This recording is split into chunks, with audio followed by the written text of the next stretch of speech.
We're here with Wesley So. 2 in a row, Wesley, now with the Yeah. black pieces. Feeling good? Yeah, definitely. Well, first, thanks for having me here, Alejandro, and good to see you. Good to see you as well. Yeah, I'm very happy. I mean, I played like all Berlin during my black games, which is a bit boring, but it's what I know the best, and it's worked out well. I mean, Ivan Saric is a very strong local player. His rating is 2680, so he's very well booked up. So I figured instead of going for a riskier opening, such as the Sicilian, I thought I'd just play one E4, E5 and see what happens. And he's played this line before. I did some minor preparations beforehand, but I think I equalized relatively well, and maybe he could have simplified to a draw early on in the opening, but he made some mistakes like Queen E2, I thought was a slight mistake, and gave me some chances, but I also made some mistakes. But the endgame was crazy. Let's take a look at the ending. Wesley, you said it's a boring opening with the Berlin. You went H6, you went G5. This was not a boring game at all. Take us to the endgame, though. This position that we have on the board, how did you assess it during the game?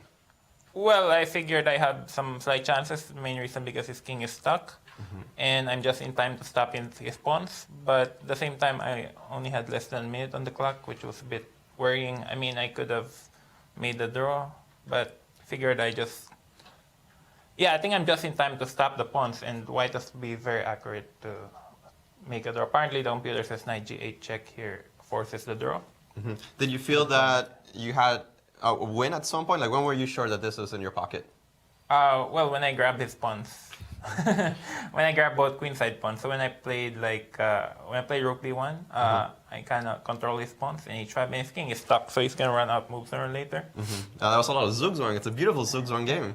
Thank you. Yeah, and I figured from afar, I thought this was going to be a win, so I was quite happy.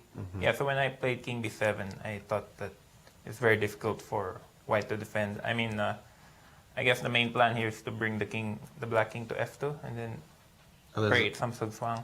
And probably also here, like I could play h4 here at some point, like I think. Yeah, right there, actually. Yeah, I think h4. But okay, h4 wins also.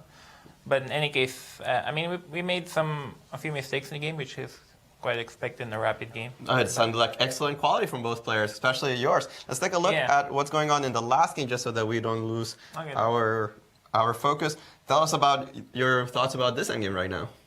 Yeah, I was talking with Besselin before, and a few moves back, we figured there was absolutely no way for black to make progress. But now it seems Jordan is making some progress, and he just made one more pawn move, yeah? So you get to reset the counter, right? Another 45 more moves. So why didn't he take out if he takes rook d7? What if he takes here, and then I guess rook somewhere? Actually, the table base says it's a draw in this position after king takes h2. He could have taken the pawn. Oh, and then he played bishop g3. Okay. And the game is over as rook b3. Rook takes b3, a beautiful little stalemate trick there at the end to finish this one. A draw between Maxime Vacher-Lagrave and Jordan van Forest. Yeah, sorry. Wesley, gotta ask you, we had big news yesterday. What were your feelings as a player that's participating in the candidate cycle? Yeah, definitely shocking. I mean, I thought Magnus is still big favorite. Lotis told me that maybe, Magnus just wants to go out and win. But he's clearly, by far, in my opinion, the strongest player. So it's very shocking. I mean, I can understand that he's played a lot of World Championship matches already, and he doesn't want to play, I guess, 14 classical games, and there's a lot of training involved, and maybe he wants to do other things.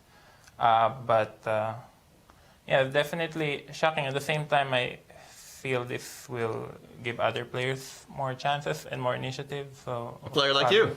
Yeah. I mean, I think Magnus has been #1 for 11 years, so it's quite depressing for other players. So now that he won't be part of the World Championship cycle, then it's a big sigh of relief. But it's definitely interesting because he's very young, and he's got a lot of gas left on his tank. But we'll see what happens.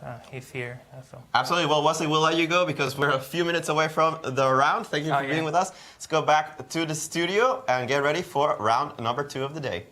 Thank you, Alejandro. Thank you, Wesley. We'll go to our standings. Miro, after round 4 is completed, and here they are.